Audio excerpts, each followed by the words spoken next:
I recommend that you work with only 5 of the many keying effects in Premiere Pro, starting with the color key, which is kind of a simplified version of the Ultra key, the Luma key, which works with dark and light areas, the garbage matte key, which is really 3 different keys, but they all work the same way, 4, 8, or 16-point versions of the garbage matte key, the track matte key, and the Ultra key.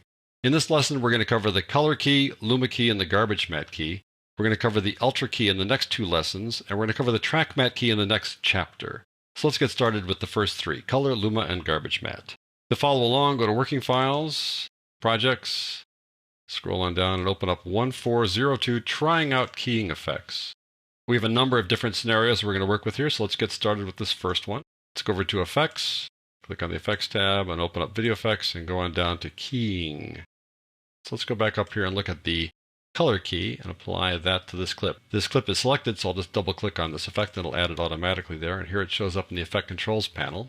And the way this works is that you select a color that you want to make transparent. So you click on the eyedropper tool here, you move it into the clip and select the color. Now what you want to do is you want to find kind of the average color in terms of brightness and hue. So when I look at the sky, I see it gets dark blue up here and much lighter down here. So I want to find some average right down here in the middle. And rather than just clicking now, I'm going to hold down the Control or the Command key, Control in Windows, Command in Mac. And you notice how the eyedropper gets fatter. It's going to pick a 5 by 5 pixel area rather than a single pixel. It's a much better way to pick a pixel this way. You really get a better feel for the proper color.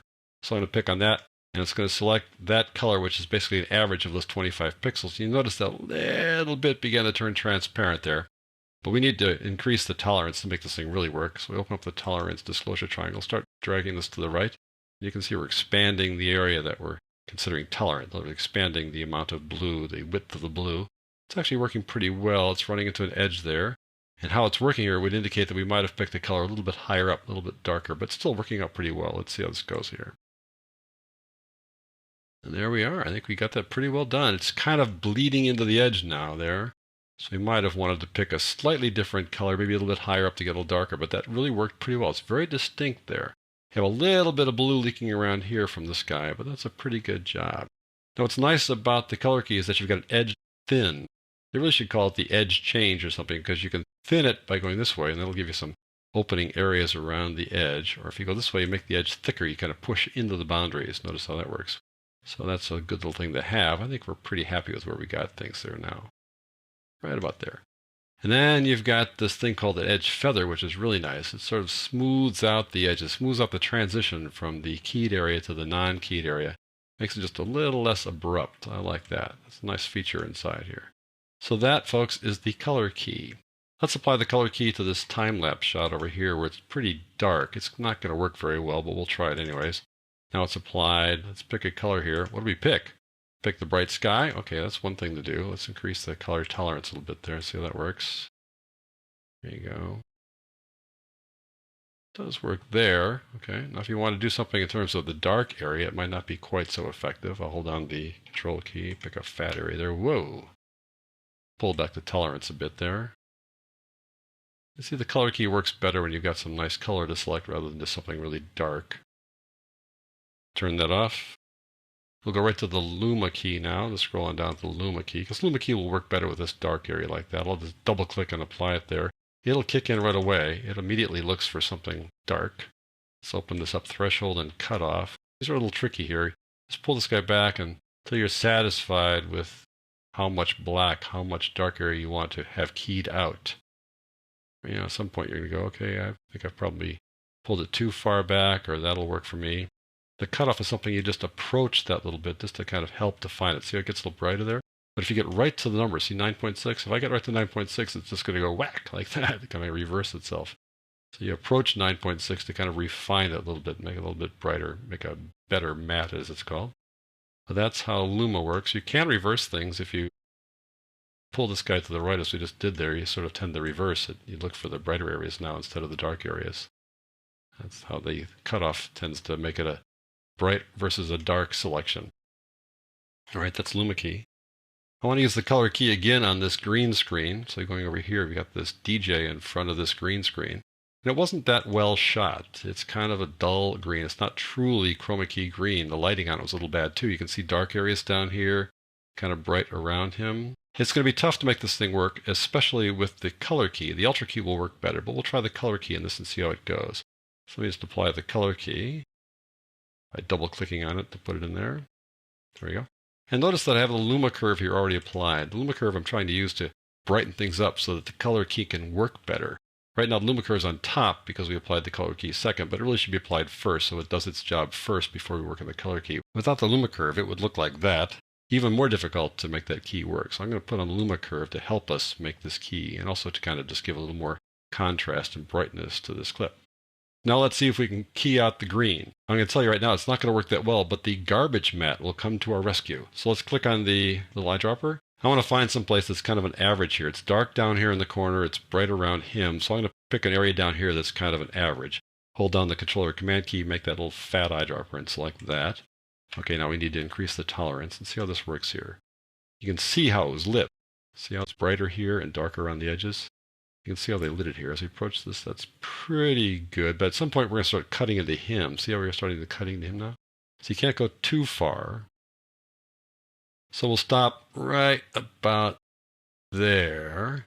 And I'm not worried about these guys down in the corner. I'm not worried about them because we're going to fix them with the garbage mat. So let's just take a look at the edge thinning. I don't think we need to worry about that here because I think we got a pretty good job. If I pull it in maybe a little bit, see how his hands are disappearing now? Not good. So I think we'll leave it basically there. He's got a little bit of a halo. That's one of the issues when you do chroma key work, but there you go. That works pretty well.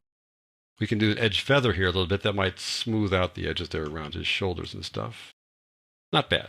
But we got to deal with this down here. So let me close this guy up.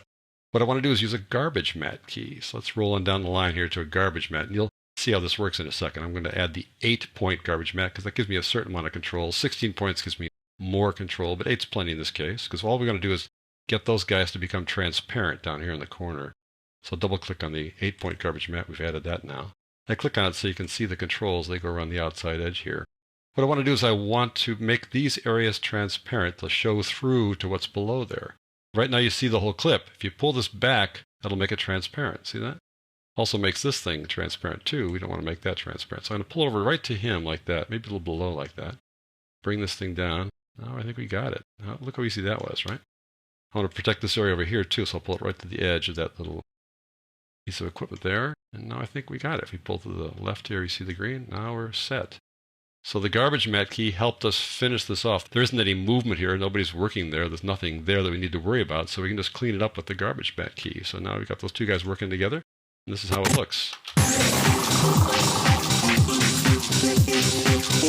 All right, I think that worked out pretty well. Let's move on now to the garbage mat key sequence here. I'm going to do this in much more detail in an upcoming lesson, but I want to give you a taste for how this works.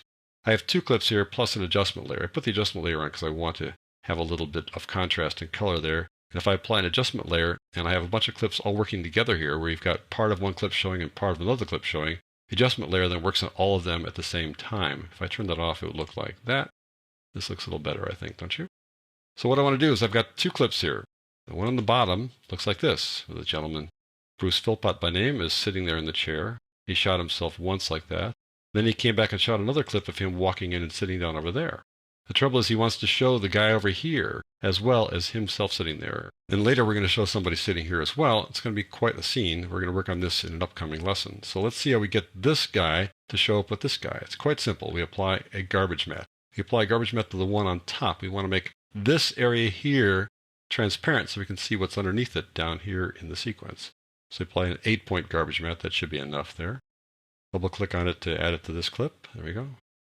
Click on it here and we click on it here to see the points. Now I want to pull this back like so.